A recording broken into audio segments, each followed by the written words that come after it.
창세기 39장 23절을 한번 볼까요? 창세기 39장 23절은 이렇게 기록이 되어 있습니다. 간수장은 그의 손에 맡긴 것을 무엇이든지 살펴보지 아니하였으니 이는 여호와께서 요셉과 함께 하심이라. 여호와께서 그를 범사에 형통하게 하셨더라. 아멘. 이것이 오늘 우리가 읽고 돌아보려고 하는 요셉 이야기의 시작입니다.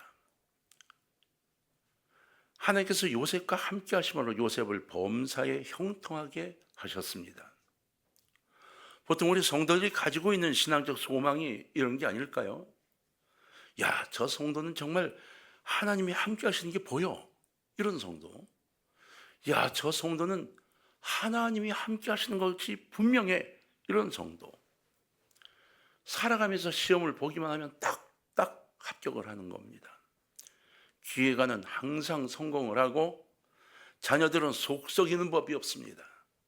아이고, 별로 과외도 안 시키고 학원도 안 보내는데 똑똑 1등을 해 옵니다. 남편은 칼퇴근하여 집에 와서 설거지 도맡아 합니다. 밥도 합니다. 청소도 하고요. 평생 술집은 아이고 택도 없죠. 부인 고생시킬까 봐 막 전전긍긍합니다.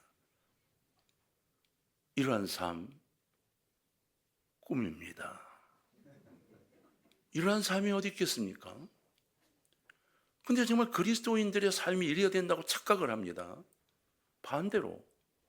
그럼 그 남편이 꾸는 꿈은 무엇이어야 되겠습니까? 그죠? 성경은 그렇지 않습니다. 성경이 말하고 있는 건 그렇게 형통함을 표현하지 않습니다. 진정한 성공이면 형통? 내가 원하는 것, 그것이 되는 것이 성공이고 형통일까요? 그것이 성공이고 형통이라면 요셉은 감옥에 들어가지 않아야 했습니다. 아브라함도 애굽으로 피난 가지 않았어야 했어요.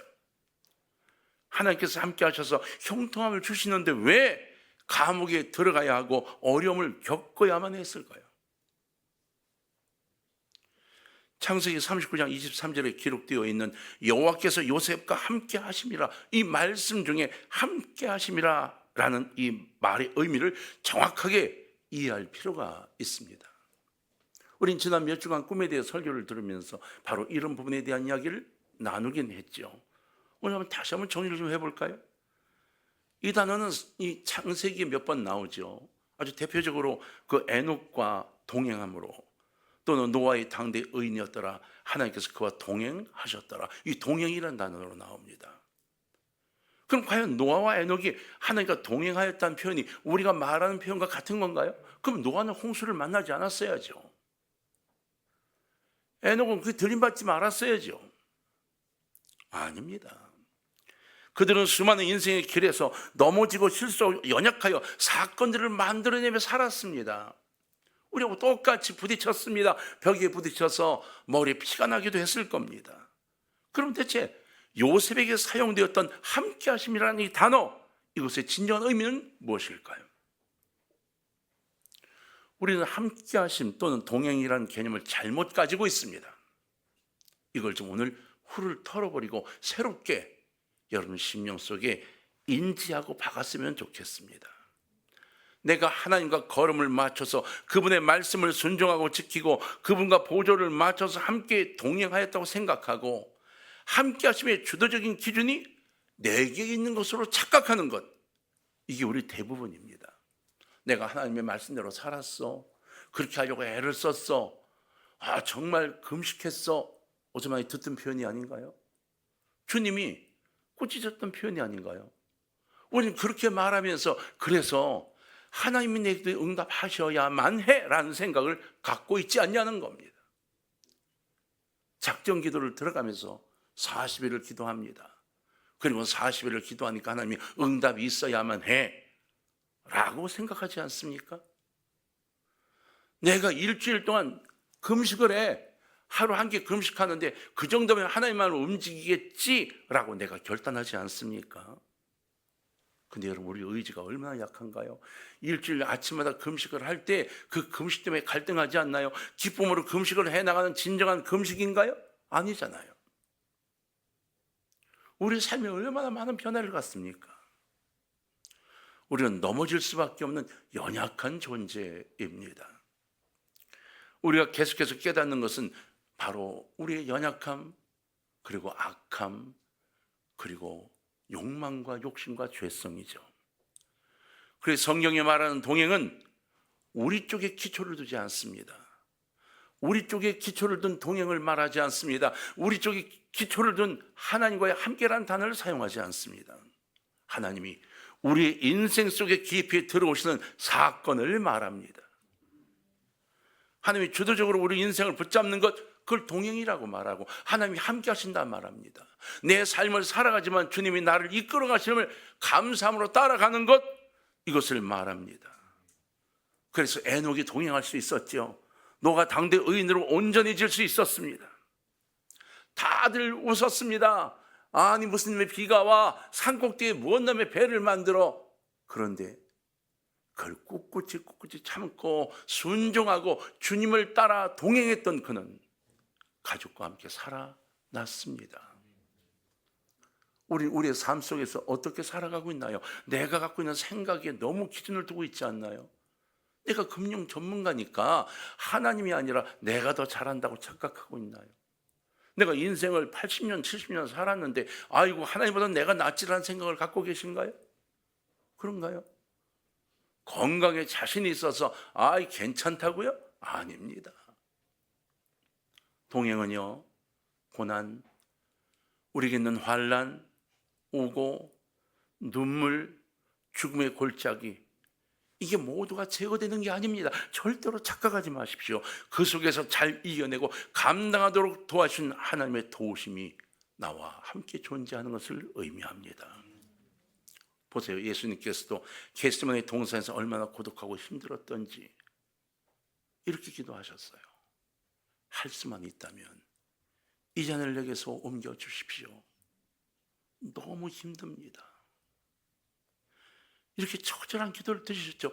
하나님이신 예수님까지도. 그때 기적이 일어났죠.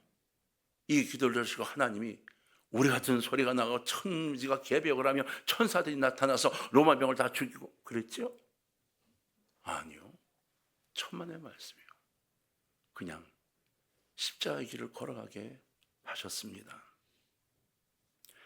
그런데 그 잔을 잘 감당할 수 있도록 도와주셨어요. 힘써 기도하던 처절한 기도를 하나님께서 들어주셔서 십자가의 구속의 사건을 완성시키셨습니다.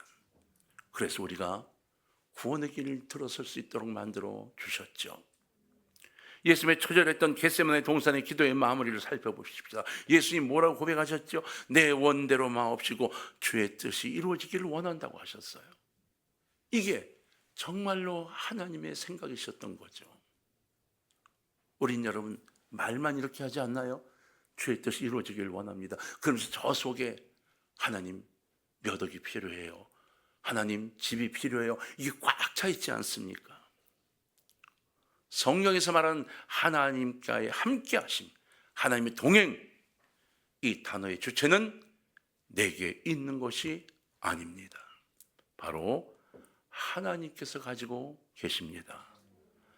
하나님이 내게 아무개야 내가 너와 함께할게 라는 그 말씀을 아멘으로 받아들일 수 있는 중심의 열림이 있기를 주의 이름으로 부탁합니다. 그렇다면 하나님의 꿈과 인간의 꿈은 어떤 차이가 있는 걸까요? 여러분 이걸 하나 생각을 하셔야 됩니다. 결국 모든 인류, 이 인류의 모든 역사는요, 하나님의 꿈과 인간의 욕망의 끊임없는 충돌이에요. 하나님 우리를 통해 이루고자 하는 하나님의 꿈, 우리를 창조하신 하나님의 꿈, 그것과 우리 욕망, 우리 욕심. 여러분 3월 첫째 주에 설교하면서 말씀을 드렸죠. 우리가 갖고 있는 잘못된 생각들, 이렇게 성공하고 이렇게 하고 돈을 벌고 집을 사고, 이건 꿈이 아니에요. 그건 우리의 욕망입니다. 집을 사고 싶지만 못 샀다고 인생이 망하나요? 내가 돈을 벌고 싶은데 수억을 못 벌었다고 인생이 망하나요? 아닙니다. 그건 단지 내가 갖고 있는 선악과를 먹을 때 가졌던, 그리고 먹고 나서 갖고 있는 욕망입니다. 진정한 꿈은 무엇인가요? 하나님이 내게 주신 하나님의 비전인 거죠. 바로 하나님의 꿈, 하나님 우리에게 주신 하나님의 역사의 명령, 창세기에 나타난 그 하나님의 꿈과 우리의 욕망이 계속 부딪히고 있는 겁니다. 이 충돌의 과정이 인류의 역사인 거예요. 그래서 인간적인 욕망과 계획, 그리고 인간이 자신의 이익을 위해 이루어가는 모든 꿈을 부숴내야만 하나님의 꿈이 이루어지는 겁니다. 그래야 하나님의 부요와 하나님의 풍성한 꿈이 채워질 수 있기 때문이에요. 결국 인간의 역사는 꿈의 충돌인 겁니다. 신앙이 무르익어 갈수록요, 우리 속이 자꾸 어떻게 됩니까? 비어집니다. 이런 수많은 버킷리스트를 갖고 있다가 하나님을 만나면서 그 버킷리스트가 하나씩 지워지고 새로운 꿈과 소망으로 채워지게 되죠. 하나님의 부요와 품성으로 채워지는 것, 우리를 이것을 신앙이라고 말합니다. 하나님은 우리 힘을 빼는 작업을 계속 하세요. 우리에게 역사하시고 동행하셔서, 그래, 인간적으로 네가 힘쓰고 그럴 필요 없어, 조금만 더 쉬어봐. 그래서 우리에게 자꾸 말씀하세요. 사단은 말이죠, 우리에게 이렇게 말합니다. 네 욕망을 채우기 위해서 그거 하지 마, 하나님을 그거 하지 마, 네 몸이 상하게 돼, 네가 돈을 못 벌게 돼. 자꾸 인간적인 방법을 찾게 만듭니다. 그리고 그것이 정도인 것처럼 착각하죠. 아닙니다. 하나님의 꿈은 우리 욕망과 전혀 다른 거예요.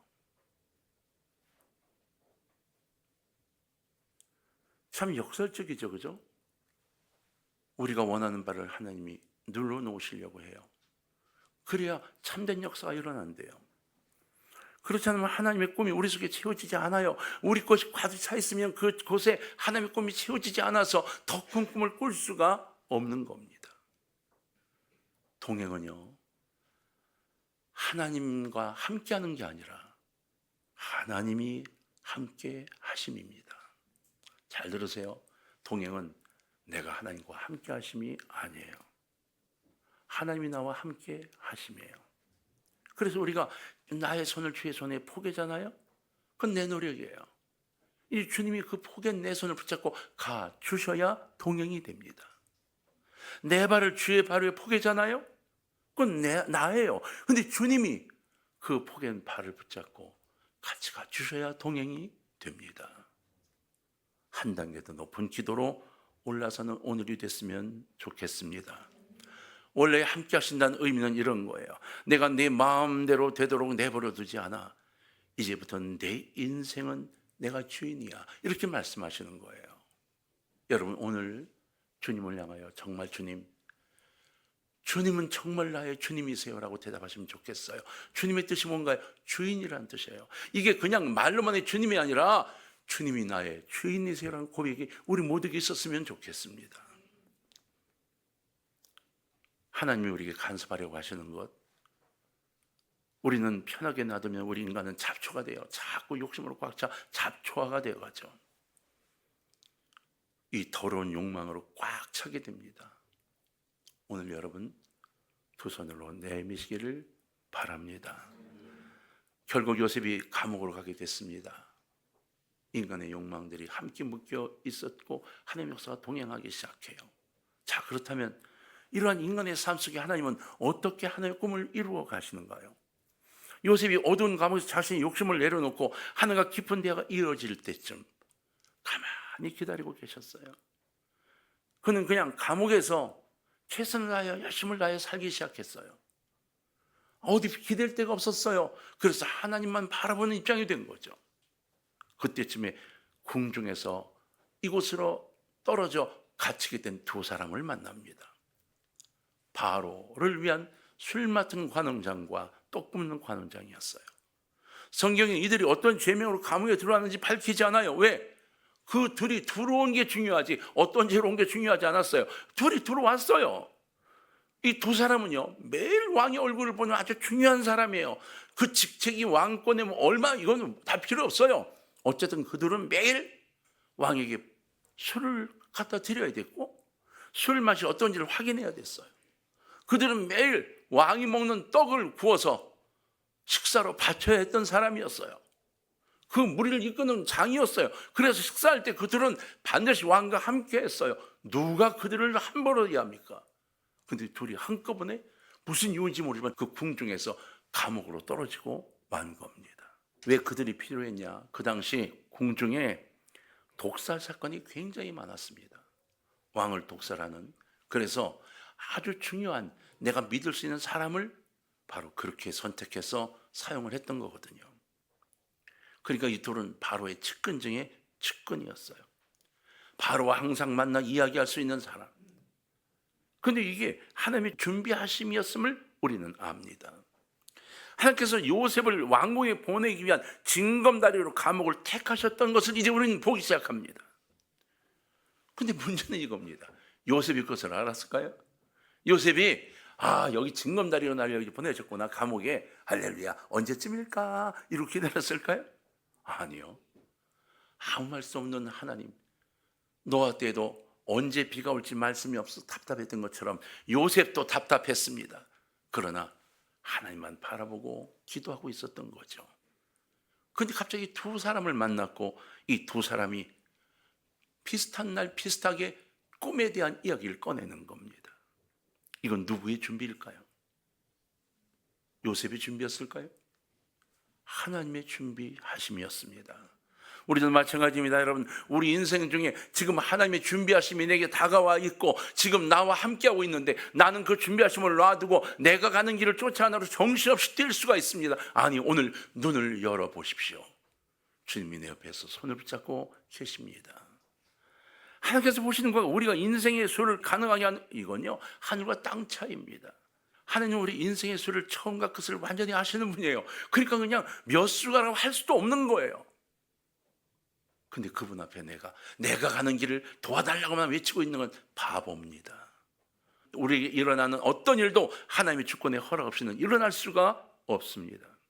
요셉이 성실하게 움직였던 이 간수장이 요셉을 들어 모든 일을 맡겼습니다.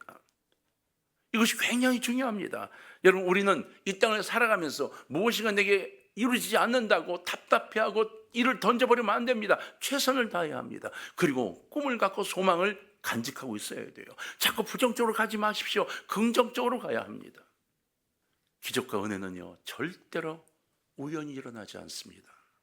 항상 성실하고 꾸준하고 일관되게 비가 오나 눈이 오나 늘 묵묵히 그 자리에 있는 사람에게 하나님께서 은혜를 부어주시는 거예요. 하나님의 계획으로 요셉은 이 두 사람을 관리하게 됩니다. 하나님의 놀랍고 치밀한 계획하심과 여기에 점점 왕궁으로 향하는 하나님의 계산이 철저하게 진행되고 있는 걸 보게 됩니다. 이 두 관원이 어느 날 안색이 안 좋아서 가만히 앉아 있는 겁니다. 그 요셉이 물었죠. 왜 그러세요? 말이야, 우리 둘이 꿈을 꿨는데 이 꿈을 해석을 할 방법이 없어. 뭘 그런 걸 걱정하십니까? 자, 창세기 40장 8절을 다 같이 읽겠습니다.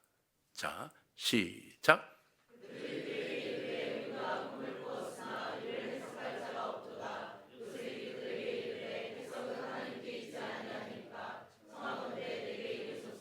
아멘. 해석은 누구에 있지 아니하니까? 하나님께 있지 아니하니까. 여러분, 우리의 삶은 하나님께 있습니다. 아멘으로 받아들이시기를 바랍니다. 이 놀랍게도 요셉이 굉장히 담대한 말을 한 거예요. 그죠?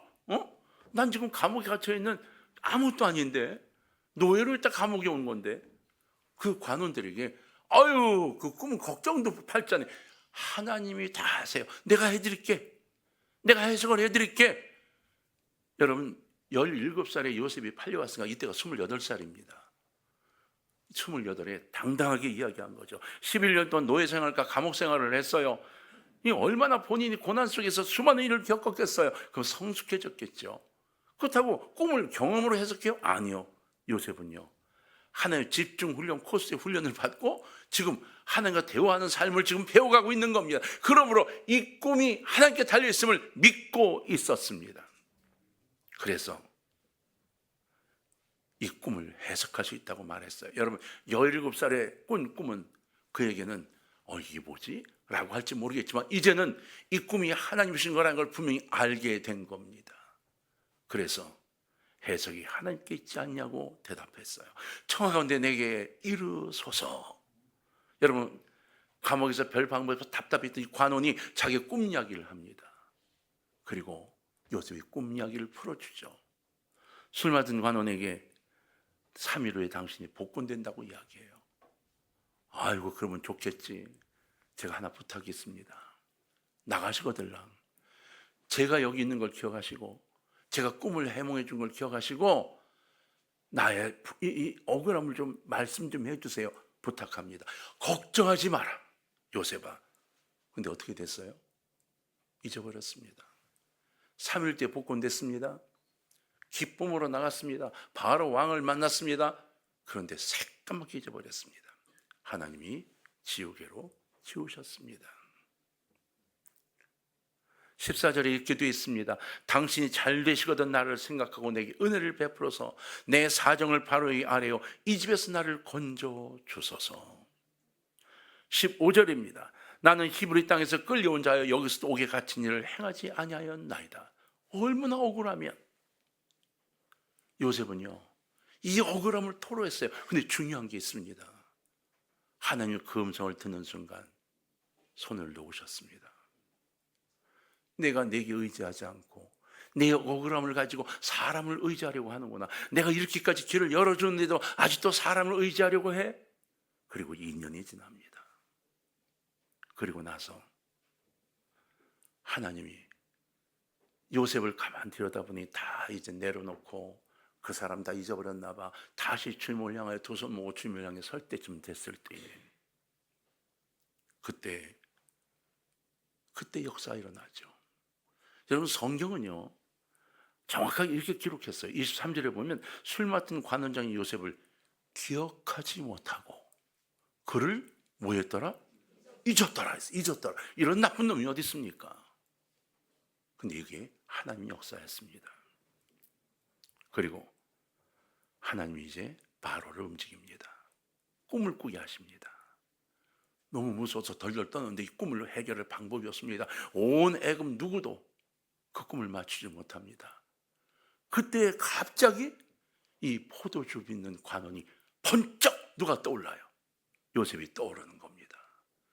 그리고는 새까맣게 그 잊어버리고 있던 요셉도 갑자기 누군가 내려와서 옷을 입히고 온몸을 닦이고 그리고 왕께로 데려간 겁니다. 그리고 국무총리가 됩니다. 여러분, 우리가 이것을 알아야 합니다. 술 맡은 관원이 나쁜 놈이라 잊어버렸다고요? 아닙니다. 한번 따라합시다. 하나님의 타임 스케줄. 여기에 들어있던 겁니다. 저나 여러분 모두가 하나님의 타임 스케줄에 들어있음을 보시기 바랍니다. 그 과정 속에 하나님 나에게 어떻게 할까를 기대하고 손을 내미세요. 그리고 그 손에 손을 포개세요. 기적과 역사가 일어납니다. 우린 이것을 알아야 합니다. 그리스도 안에 있으면 화와 복, 기쁨과 슬픔의 벽이 무너져야 합니다. 부귀, 가난함, 이것도 무너져야 돼요. 그 자체가 목적지가 아니기 때문입니다. 거기에 막 이 이를 악물고 매달리면 안 됩니다. 요셉은 감옥에서 나온 것만이 아니라 바로 애굽의 국무총리가 됩니다. 감옥은요 왕궁으로 향하는 징검다리였습니다. 우리가 징검다리 특별 새벽 기도에 여러분 삶의 징검다리가 되기를 소원하는 기도입니다. 여러분의 기회로 만드시기를 바라요. 그럼 과연 이 사건은 요셉이 총리로 성공했다는 것을 말하고 싶은 성경의 기록인가요? 요셉은 그래서 총리로 성공했어. 아니요. 시간이 갔지만 이 이야기를 꼭 해야 합니다. 자, 창세기 50장 19절과 20절을 교독합니다. 요셉이 그들에게 이르되 두려워하지 마소서 내가 하나님을 대신하리이까.